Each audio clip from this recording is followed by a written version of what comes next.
keep working in the same. There's no other way. Keep pushing, keep believing.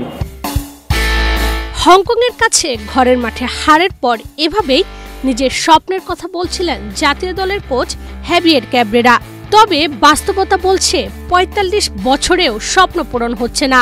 Group পর্ব খেলে Asian cup football বাছাই থেকে বিদায় নিতে হচ্ছে বাংলাদেশকে।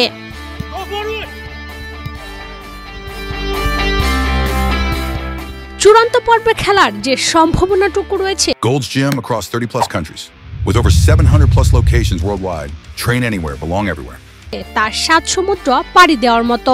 প্রথম পর্ব শেষ হওয়ার পর ১ পয়েন্ট নিয়ে সবার নিচে অবস্থান করছে বাংলাদেশ। ভারতের সংগ্রহ ২, সিঙ্গাপুরের ৫। ৭ পয়েন্ট নিয়ে শীর্ষে অবস্থান করছে হংকং চায়না। বড় কোনো অঘটন না ঘটলে হংকং বা সিঙ্গাপুরের মধ্যে একটি দেশ গ্রুপ চ্যাম্পিয়ন হবে। ৩ ম্যাচে ২ হার ও ১ ড্রয়ে ৮ পয়েন্ট নষ্ট করায় এশিয়ান ফুটবল শ্রেষ্ঠত্বের লড়াইয়ে বাংলাদেশের খেলার সম্ভাবনা নেই বললেই চলে। সম্ভব যদি মিরাকেল কিছু ঘটাতে পারে, আর তা হবে হামজারা যদি দ্বিতীয় পর্বের ৩ ম্যাচ জেতেন, সম্ভাবনা টিকে থাকবে।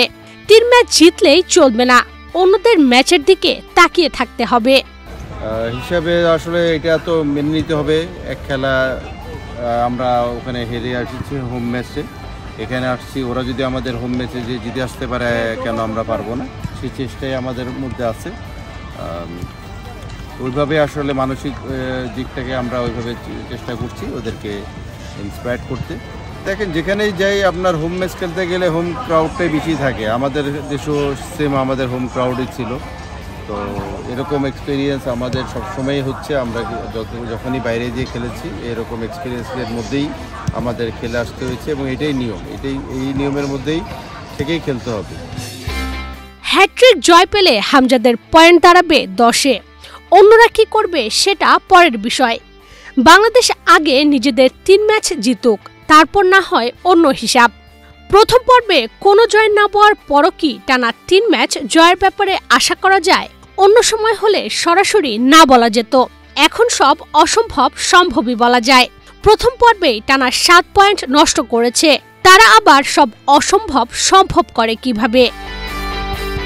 হামজা, সামিদ, ফাহমিদুলরা আসার পর বাংলাদেশের খেলার ধরন বদলে গেছে। সেই বেহাল দশা আর নেই। ৩ ম্যাচই জেতা সম্ভব ছিল। শিলিগুড়িতে ভারতের বিপক্ষে ম্যাচটি গোলশূন্য ড্র হয়। সেই ম্যাচে অভিষেক হয় হামজার। তার নৈপুণ্যে বাংলাদেশ দুর্দান্ত খেলেও জয়ের দেখা পায়নি। ঢাকায় সিঙ্গাপুরের কাছে হেরেছিল ভুল একাদশ নির্বাচনে। তারপরও অসংখ্য সুযোগ পেয়েও কাজে লাগাতে পারেনি রাকিব ফাহিমরা। সেদিনই সামিত ও ফাহমিদুল প্রথম খেলেছিলেন জাতীয় দলে।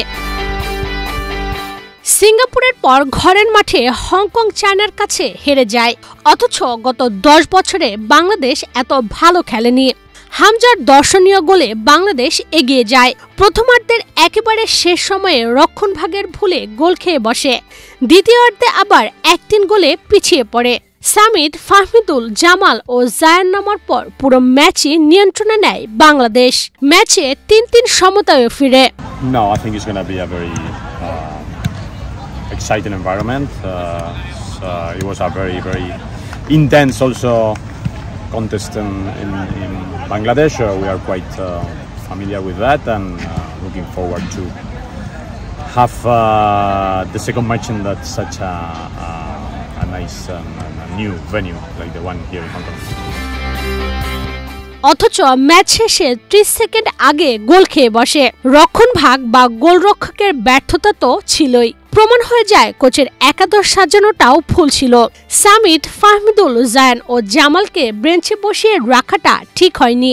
যদি তারা শুরু থেকে খেলতেন হয়তো এমন হতাশা নিয়ে মাঠ ছাড়তে হতো না।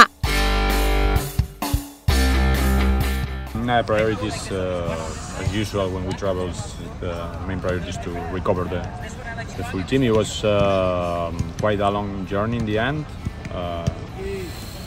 especially because we reached quite late the hotel in the night. So, but still, I think the players had a good sleep today, and today we will have the first session here to adjust a little bit, and by the 14th we will be totally recovered. চোখ এখন Hong Kong ফিরতি ম্যাচের দিকে। বাংলাদেশ দল এখন হংকংয়ে অবস্থান করছে। 14 October match. একথা হয়তো কেউ কেউ বলতে পারেন, ঘরের মাঠে যখন পারল না তখন হংকংয়ে আর কি করবে বাংলাদেশ? না, এখন আর সেই বলাটা ঠিক হবে না।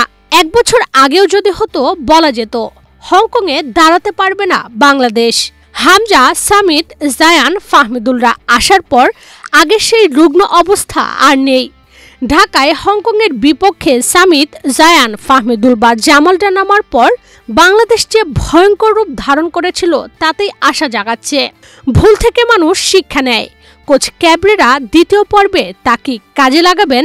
আসলে আমরা যেটা গত পরশু যে ম্যাচটা আমরা খেলেছি, আসলে এটা আনএক্সপেক্টেড সবার জন্য এবং আমাদের প্লেয়ারদের জন্য, বিশেষ করে আমাদের দর্শকদের জন্য।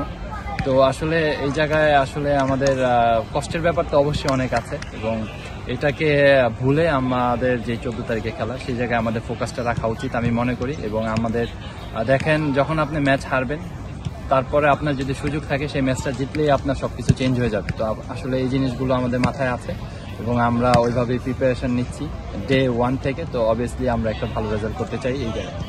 বাংলাদেশের এখন যে অবস্থা তাতে চূড়ান্ত পর্বে খেলার সম্ভাবনা ক্ষীণ, তবে চেষ্টা তো করে যেতে হবে। হেড কোচকে বাকি 3 ম্যাচে পরিকল্পনা করেই দল সাজাতে হবে। অধিনায়ক জামালকে শুরু থেকেই না নামানোটা যে ঠিক হচ্ছে না তা আবার হংকং ম্যাচেই প্রমাণ মিলেছে। সেই সঙ্গে হামজার সঙ্গে সামিত, ফাহমিদুল ও জায়ান আহমেদকে শুরু থেকেই দলে রাখা উচিত। অল্পক্ষণ খেলেই তরুণ জায়ান তার যাত্রী নিয়েছেন। ধরে নিলাম এখন আর চূড়ান্ত পর্বে খেলা সম্ভব না, তারপরও যদি বাকি 3 ম্যাচ জেতে তা কি বাংলাদেশের জন্য বড় প্রাপ্তি নয়? ক্যাবরেরাকে এখন ঠান্ডা মাথায় দল সাজাতে হবে। মনে রাখতে হবে তার বিদায় ঘণ্টা বাজতে শুরু করেছে। টিকবেন কিনা তা নির্ভর করছে 3 ম্যাচের ওপর।